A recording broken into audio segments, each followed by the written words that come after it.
Hey,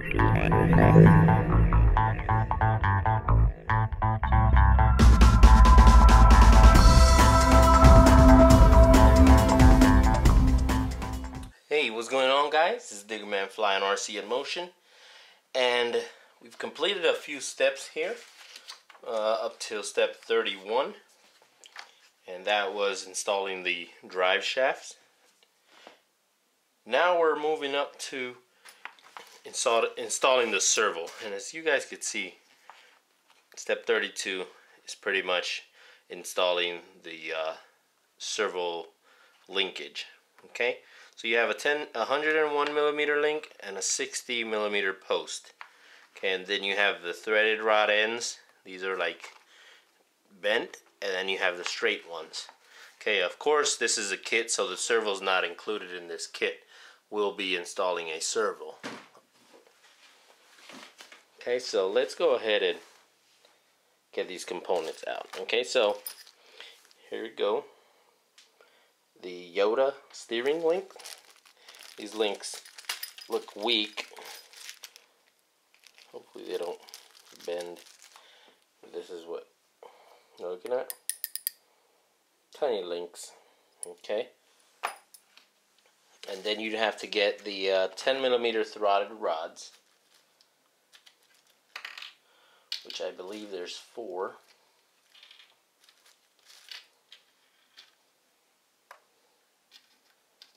1, 2, 3, 4. Okay, and pretty much you're gonna install them from there. Let me bring you guys down. There we go.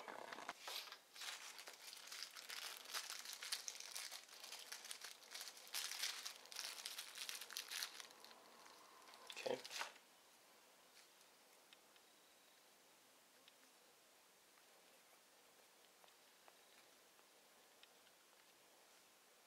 There you go. Then you can go ahead and install them.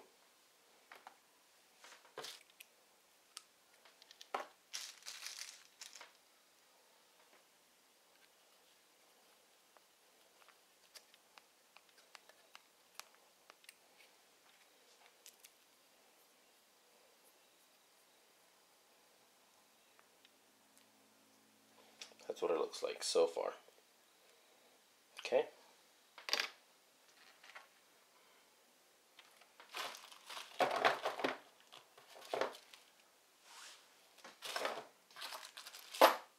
I can't seem to find those 15mm threaded rods, so I have the 22mm right here. I can't seem to find them. I don't think they're included in this kit for some reason. They're not in the kit at all. So I'm going to go ahead and use the 22. And then we're going to use our plastic rod end. They're just offset like 4 2/4, I think that says.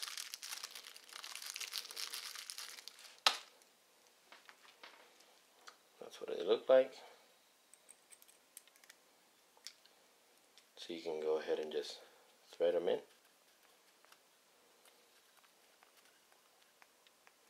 Okay, that's one. Then we have the second one.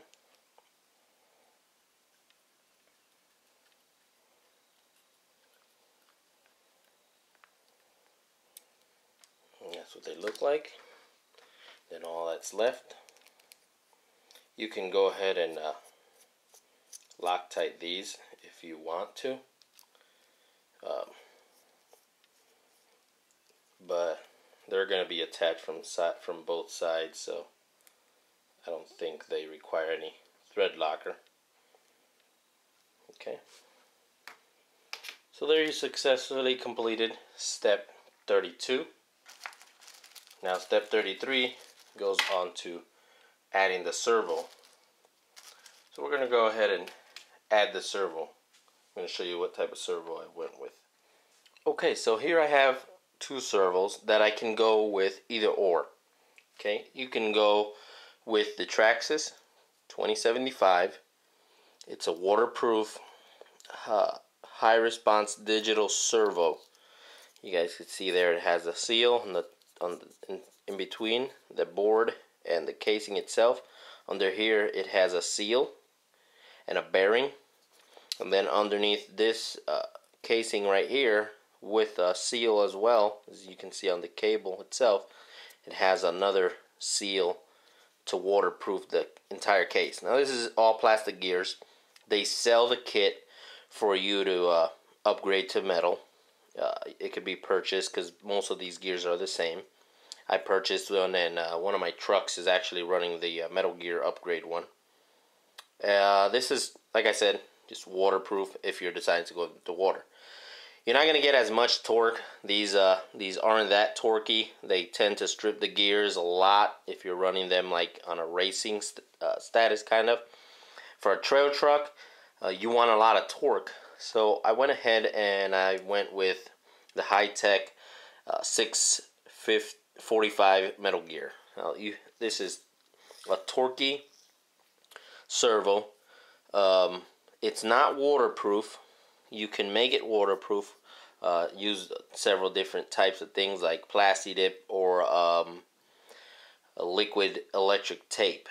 And that's what I use most of the time. And then all you have to do is cover the board and the motor or this area right here, and put it all together, and you have a waterproof servo. You can do that and it'll look just like this. You don't have to cover all this with Plasti Dip or anything, and make sure you have an O-ring underneath here that fits, and you have a waterproof servo. Not a big deal to do, but I'm not gonna be putting it through water, so I went with a high-tech 645 Metal Gear, which is torquey enough for what I need and what I'm gonna be doing. So we could go ahead and put this Traxxas away. I have a couple Traxxas ones like that. Now in step 33, of course, it says the servo is not included. You'd have to purchase your own servos. These servos go about 34 bucks, 35, 36, depending where you buy it. You buy them online, they'll be like 34, 32 bucks. You see it says Ultra Torque right there. So let's go ahead and install this, and it's saying we need a 4 10mm button heads. So let's go ahead and find them, and they're right here. M3 10mm button head. So let's go ahead and install that servo. So we went ahead and turned things around. Okay, so a quick mini tip if you want. When purchasing these servos, they don't have as much as a lead for you to install them into your box. So what I suggest is buying an extension. I have one somewhere, I just have to find it. But just purchase an extension, that way you can plug them in, and you're not left short, because this is pretty short. It's not going to make it to the receiver box back here, you guys can see. Now, quick tip as well, if you purchase a servo like this, or like the Traxxas, you guys could see this little triangle lip right here. That's going to get in your way when mounting them here. So what I did was I went ahead and I just hit it up with the grinder, and I just trimmed it out a little so you guys can see now it fits flush. Okay, so it wants us to install it like this, just like that, onto there.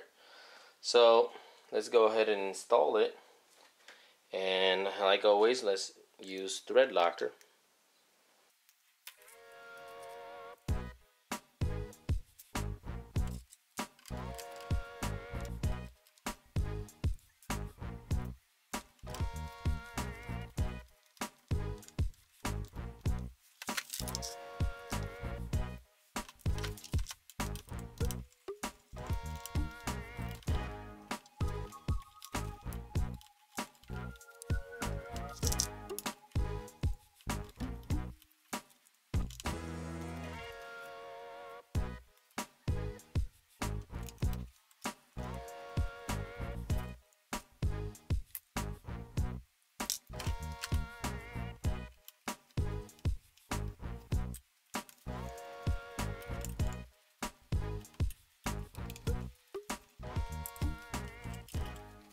So there you have it. We've installed the servo. We have the bolts installed. There's a tricky part about the rear. You got to make sure you get that one straight. This rear right, because the spur gear is right there, and it's pretty much gonna hit. It's gonna hit the spur gear, so you got to make sure you get it straight. Now this wire, we're just gonna run it along the chassis with some zip ties. We'll just maybe run it up top here. So we'll see how that works out, because this, of course, this wire is short. So that's step 33.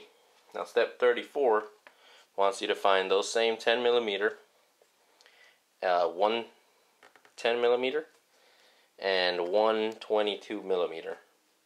So we're gonna go ahead and install these linkages. Okay, so let's get to that.